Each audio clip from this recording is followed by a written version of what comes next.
All right. Assalamu alaikum wa rahmatullahi wa barakatuh. Alaikum salam.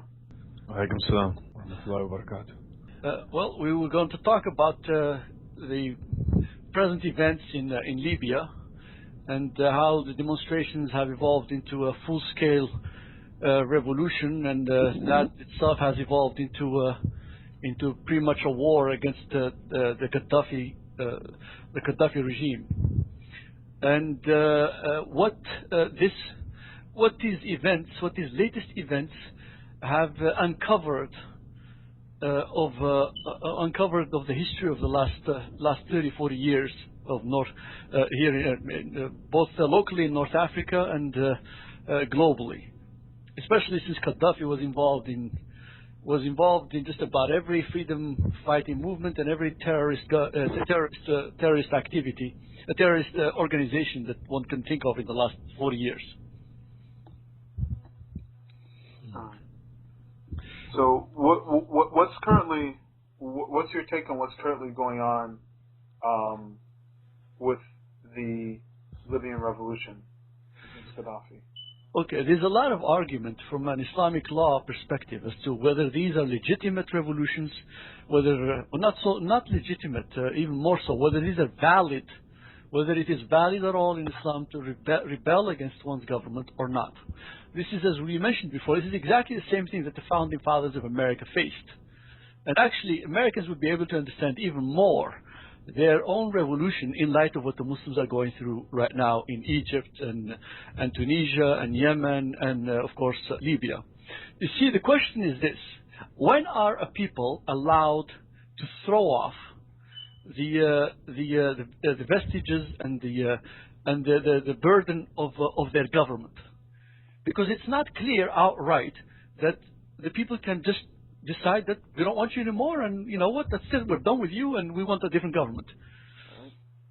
The reason for this is that this would lead to chaos. It's not simply anarchy. It would lead to civil strife of the worst degree, literally civil war, tribal war, regional war, class warfare. It would be the consequences would be tremendous, would be bloody.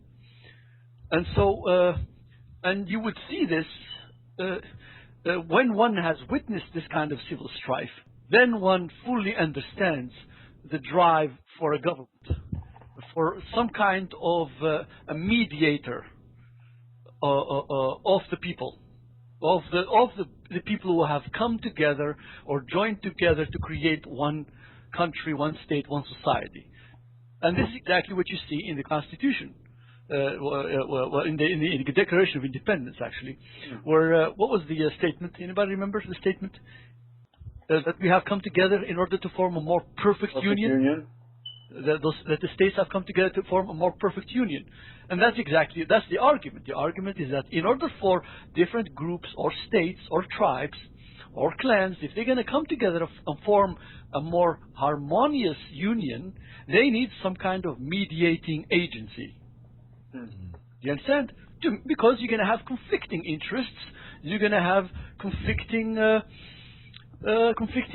purposes, conflicting drives. You're going to have conflicts over territory, over waters, over resources, over passageways through their territories.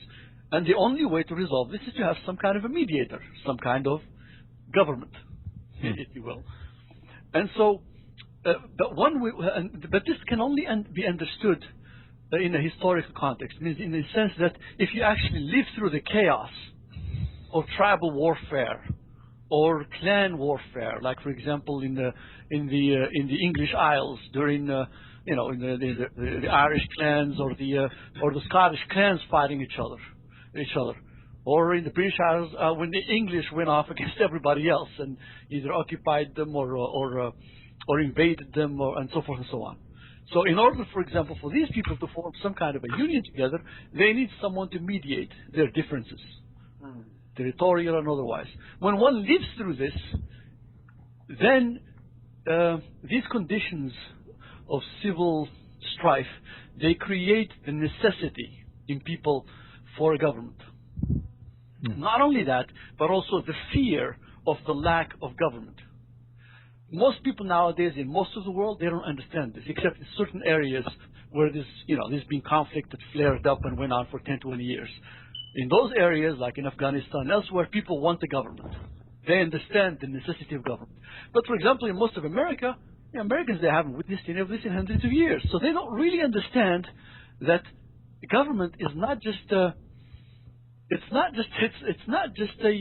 convenience. It's not just there. There's a deep necessity for it. It's not just a necessary evil. It's a necessary necessity. So it's a religious thing. Yes, exactly. It's fundamental. It's a fundamental necessity in any society, in any viewed society. I mean, unless you're going to live like a stray dog in the mountains, then you need a government. There's no way around it. Now the size of the government, that remains to be considered. That's a different issue, and that in itself is a huge juridical issue in Islam. How far can the government stretch its arm, and how big does it have to be, and what chunk of the GDP can it manage? Can it compass? Those are other issues. But here the important thing, which is also outlined in the Declaration of Independence, is that a government is necessary. There's no way around it. So now the other side of this, once you have a government, when can you get rid of it? And in the Declaration of Independence, they actually deal with this point, because that's what, after all, this is a declaration of independence from a government. The government of Britain, from the English government. They're declaring that they're going to throw off their government here in the Americas, which was up to that point the British government. Do you understand? Yeah. And if you read the Declaration of Independence, they actually spend most of that document is spent listing the grievances of the people of America against the British oppression. That they no equal taxation or representation, that the taxes are oppressive, that this, that their freedoms are taken away, that there's a whole list of grievances. Right. These are not minor grievances; these are major grievances against their government, which was, the London government, against the king. Do you understand? Now, the reason they have to list this is because you can't just throw off your government in Islamic law. And Muslim scholars have dealt with this, and there's many statements from the Prophet, peace be upon him, himself against this. For example, one of the legal precedents against a government resigning just because some people, a small proportion of people, demand it. For the Prophet, peace be upon him, told his companion Uthman one time that he himself had seen a vision where he saw Uthman, who was to lead the Ummah after the Prophet, peace be upon him. He was to succeed the Prophet, peace be upon him, as Caliph, as the third Caliph of the Ummah. He said that he saw him, that Allah had dressed him in a garb, in a robe, and that there were some people who were demanding that he remove it. Okay? And the Prophet, peace be upon him, turned around and told to Uthman, he says, when people ask you to do this, because the prophets, when they see a vision, it's prophetic, it's true. Unlike the rest of us, or some of us, our visions are, sometimes neither here nor there. They're just dreams. But prophetic dreams, they're actually visions. They're true. In this case, so the Prophet, peace be upon him, knew that this was a vision of the future. And he told Uthman that when that time comes, that Allah has dressed him in a certain garb, in a certain robe, and some people demand that he take it off, that he should not take it off. And exactly that's what happened. When after the Prophet, peace be upon him, passed on, his companion Abu Bakr democratically was elected to rule. Then after he passed on, he himself appointed the next successor, Umar, another companion of the Prophet, peace be upon him. And when he passed on, he appointed a committee of 6 to elect the next leader of the Ummah, who turned out to be Uthman. During Uthman's rule, a group of Kharijites, a group of secessionists, seditious individuals, mainly a bunch of young revolutionaries, if you want to see it that way, young, hot-blooded, overzealous Kharijites, came in from different areas of the Muslim world, which was expanding really fast at the time. Islam was spreading like a lightning bolt across the planet. And you had all these new reverts, and some of them, somebody had managed to unite them in literally anger and hatred against the caliph. Their number must have been around 3,000 to 5,000. And eventually, their leader, a very conniving, nefarious leader, managed to surround the capital of the Muslim world at the time, Medina, and to surround the caliph's house ultimately. And they demanded that the caliph resign. So then Uthman radiallahu anh, he understood that this was exactly what his master had told him decades before. And he understood that the Prophet peace be upon him had commanded him not to take off the cloth of rule. Do you understand? Right. That now the reason he was told not to take it off so that it doesn't become a tradition, a precedent in Islam, that anytime some small minority of knuckleheads, a bunch of gangsters come up and start screaming and yelling in the streets, or manage to organize themselves a gang, of less than 1% of the nation, you understand? Or 5%, or 20%, that suddenly they can just remove the ruler and have some kind of their own little gangster appointed over the majority of the ummah. Now, even from a secular democratic perspective, clearly this is wrong. Right. Right. You can't have a vociferous, loudmouth minority just because they're over-organized or hyper-organized, overrule the vast majority. Right. Do you see the problem? Yeah. Yeah. I mean, and in today's states with populations of 20, 30, 40, 50, 100 million, you can see that even 1% of 1 million, that's a million people. Right. You can see that even a minority of 1% can overtake, if it's well organized, can overtake the majority. The majority, yeah.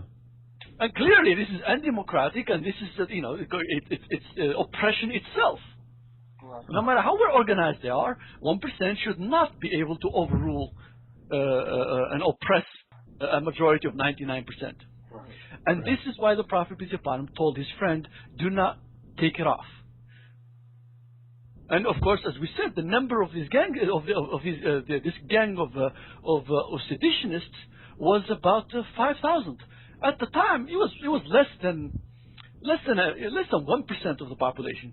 But their leader was this nefariously intelligent and conniving man who had historical perspective. He could see he had an advantage over everyone else at the time. He had a political advantage. He understood how to manipulate events to his best advantage. And he went after these youngsters, and who tend to be overzealous and to tend to misunderstand things, and manipulated their minds and filled their heads with a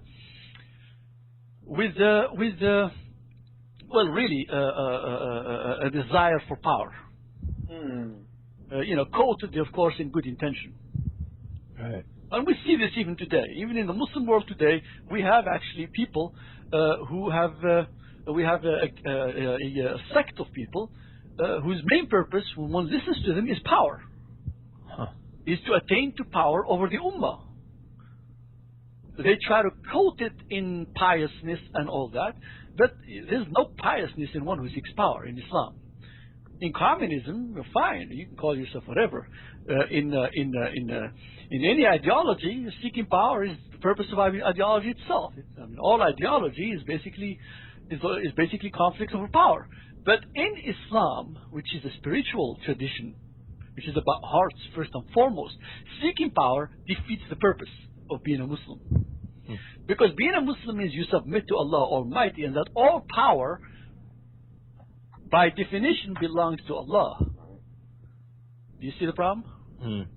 So anytime you're out there seeking power over other people, you have basically voided your religion. Even if you quote it in a dicta like, well, we like power, we want power because we want to help people, or because we want to save the ummah, the nation, because we can do best with the power, better than someone else. Yeah. None of these arguments actually help within the Islamic juridical context. Because in Islam, anyone who seeks power is the one we don't give it to. And this is another juridical statement by the Prophet Muhammad, peace be upon him. He said, whoever seeks it, meaning governance, rulership, we do not give it to him.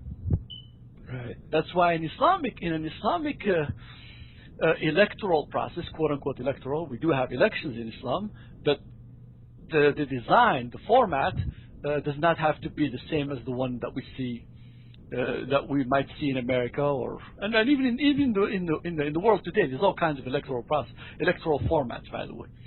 And as I said earlier, Abu Bakr, the successor of the Prophet peace be upon him, was elected. He was elected by the Muslims in the mosque in Medina. Yeah. They met together and they pushed him to the front to lead them. But for us in Islam, in any electoral form that Muslim government takes, you can't have people nominating themselves. Anyone who nominates himself to run for governorship for government is automatically Disqualified, yeah. That's right, because that's someone who seeks power. Huh. You get it? Yeah. Anyway.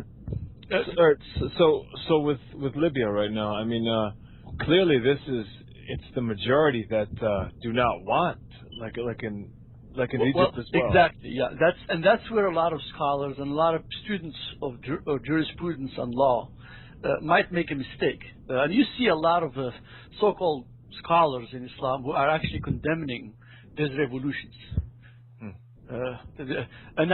And the reason we explained why is because you can have, in a large population, in any large group of people, you can have even a small group of people can seem like a lot of people.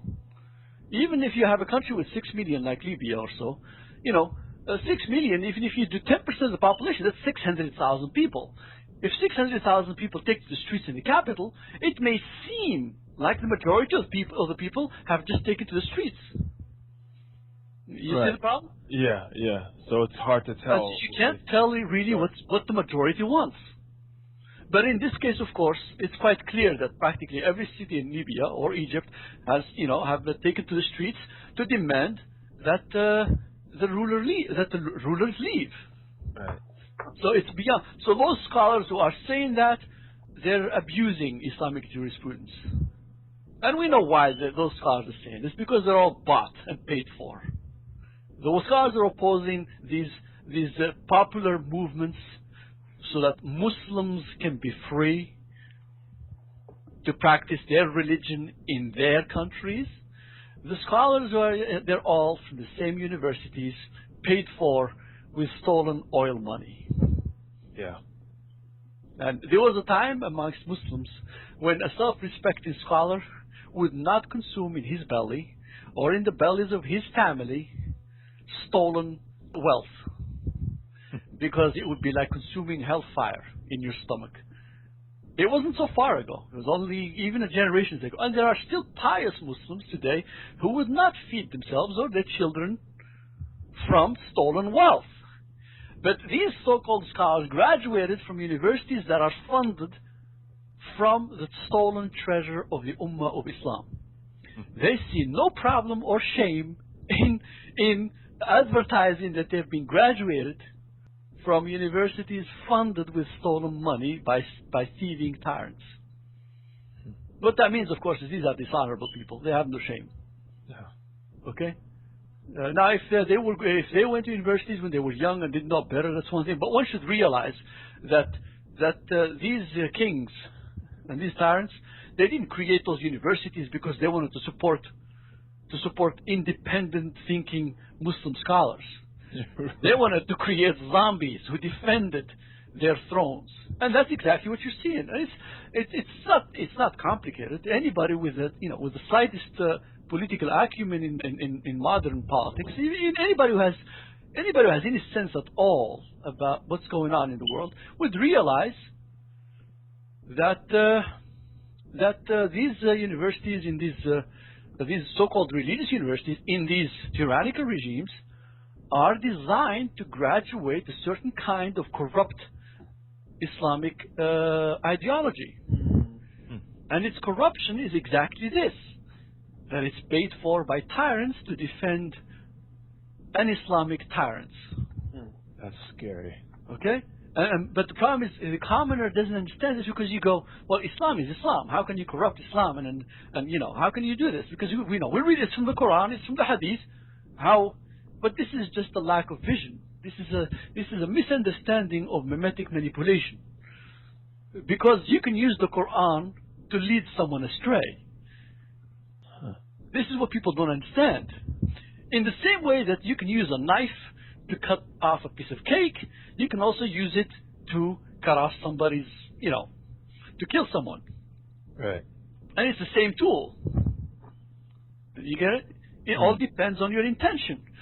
Now, someone is probably, most people listening to this are probably going crazy, especially Muslims. They're thinking, this is crazy, this is nuts. But I'm not saying anything that's not in the Quran itself. The Quran itself says that in this Quran are verses that are clear, whose meaning and interpretation is clear.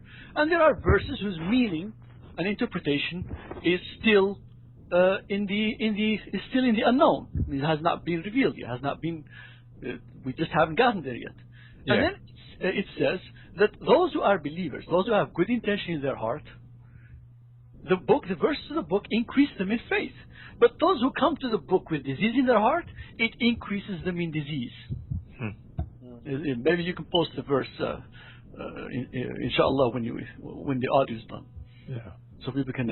It clearly says that the same book can be used to edify people, to build them up, to educate them, to enlighten them, but with bad intention, or someone who comes to the book with a rotten intention, he'll walk away with, he'll walk away with a headache. Right. You understand? I mean, the same rule, for example, thou shalt not kill. Everybody agrees this is a good rule, right? It's a divine law. Yeah. Thou shalt not kill. But you know what? You could use this rule to oppress people. For example, that, with any kind of, anytime there's a mass murder or a serial murder, you say you can't kill him. You have to set him free. Because you see, the law says thou shalt not kill. Do you understand? That's right, yeah. Can't be in violation of that. And now, of course, the people are standing by and they got murderers running, walking amongst them, and they're terrified and they're oppressed and they're scared, and you're using the law to create this fear in people. So, not only that, ultimately you're using it to drive them away from the law itself and the origin of the law. And if you tell them this is a law from God, you have just driven them away from God. Right. And it's the same law. You can also, of course, use the law to sow fear in the heart of mass murderers. And then the good people can walk around in peace amongst their streets. Right. And therefore, have the time and the peace of mind to be enlightened and educated and to love their God. The same rule. Right, right. And people don't misunderstand this about law in general, or about wisdom. That there's a factor there of intention that's very important, and that you can't give to people. You can't give this to people, this intention thing. Either they have it or they're good intention, either they have it or they don't. And that means for all the education in the world, you're not going to get wise people. That you can take two individuals, teach them the same skills, give them the same education, and you don't know what you're going to get in the end. You might get a Hitler or a Stalin, or you might get a Malcolm X, who actually had no education at all. That's the funny part about this. That's what I'm trying to say, and which is probably it's one of those subtle points that you can barely grasp with the fingers of the mind. Yeah, well, people, I guess people are used to just wanting it easy, like, look, I read the Quran and Quran and Sunnah, so I should be good to go, right? No, you have to apply yourself. Yeah. You have to apply yourself, and actually more than that, you have to bring imagination to it. That's where intention comes in. You have to bring something of yourself into it. Just the churning out robots is not, is not going to do it. Right. The robots can be used for good or bad, depending on the leader. So, and that's actually what happened with Libya for a long time, is that Gaddafi churned out a whole bunch of bots to support them. But alhamdulillah, with Islam, has protected the Libyans, because Islam is such a vast religion. The Quran speaks of so many topics, so many subjects are covered, that it allowed the Libyans to have a more open mind than Gaddafi had planned for them with his green piece of trash book, or whatever he called it, and his so-called revolutionary ideas. So do you think that obviously it's Islam that stopped a lot of these soldiers from killing their own people there? Oh, of course, absolutely, because we've seen same revolutions when they've happened elsewhere. The armies have just turned against the people and shot them. When there was a possibility of doing that, when they didn't see that the U.S. or NATO would come after them and try them and take them to The Hague. Right. Which of course exactly what the U.S. and NATO, that they've actually made it pretty much clear that they're not going to prosecute any one of these guys. So there was every reason for this military to murder the Muslim protesters, because if you look at the statements from the UK, from the US, from the EU, none of them have said anything about prosecuting or even returning the money, for that matter. All they're doing is grandstanding, which in political speak on the international arena, it actually means go ahead and do whatever you want. Yeah. You understand? It's the same thing. The Arab League does the same thing. It's the same thing that the Jerusalem Council has been doing. The Jerusalem Summit, for example, has been doing with the Jews in Israel for the past, 30, 40 years or so. Basically, it's you issue a great big edict. Oh, we condemn this. We condemn this. What you're really saying when you're doing this is, we've done all we're going to do to you, which is a bunch of babbling, edicts. So don't expect us to do anything real or effective about this. So it's actually a green light. That's exactly right. Most people don't understand this about these speeches. If they're talking, they're lying. Huh. Basically, because when the U.S. or EU or the UN, when they actually wanted to do something about something, like, for example, the invasion of Iraq, they just went and did it. Yeah. Get it? Like the invasion of Afghanistan. When the U.S. wanted to invade Afghanistan, it was bada boom, they were there. Right. You understand? There's a difference of behavior when they really want to do something, and when they're basically saying we're not doing, we don't want to do anything.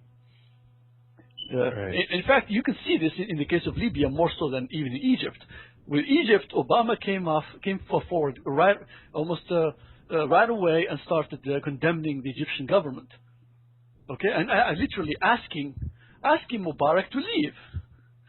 With Qaddafi, and this which happened after Tunisia and Egypt, so you'd think they'd already had the practice that the U.S. government, the U.S. president and the administration and the EU government already had the practice. They already went through the steps of what they need to be doing to help the Libyan people. Instead, they're still speaking to Qaddafi as the government of the Libyans.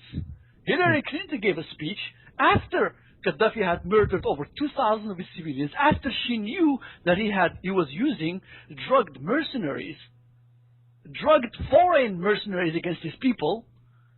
She was still saying that the Libyan government should not be using force against its people.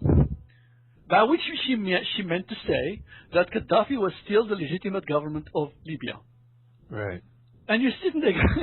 Now, those who know the speak, you're just sitting there. You go, okay, clearly you don't want Gaddafi to go. That's what you say. They don't want Gaddafi to go, which raises some questions. Gaddafi on the international scene is literally regarded as a mad dog, as Reagan called him back in the 80s. In the Muslim world, he's regarded as an insane individual whose policies make no sense. But then you look around, you go, wait a second. This guy is supposed to be responsible for Lockerbie, according to these thugs, in the UK, in the EU, in the US. He's supposed to be the most unstable individual in any government in the area or practically anywhere else. And they're always talking about stabilizing the oil countries. And Libya exports about 10% of EU's oil. That's a lot. And you go, wait, why would you pussyfoot around it and watch the Libyans be massacred by this creep when they're so close to getting rid of him, and not for example, provide for aerial interdiction? Just, say no-fly zone over Libya so he can't bombard these people. Or put the Fifth Fleet in front of his coast and say, you better not kill people because you won't have any place to run. Or issue a much stronger condemnation. Or say you're no longer the government. It would be war crimes trials for anyone who aids Qaddafi in massacring his people. So that, so as to divide the gang that's providing them with support. Yeah, at least some kind of pressure on them. But none of this. No effective pressure was put on Qaddafi.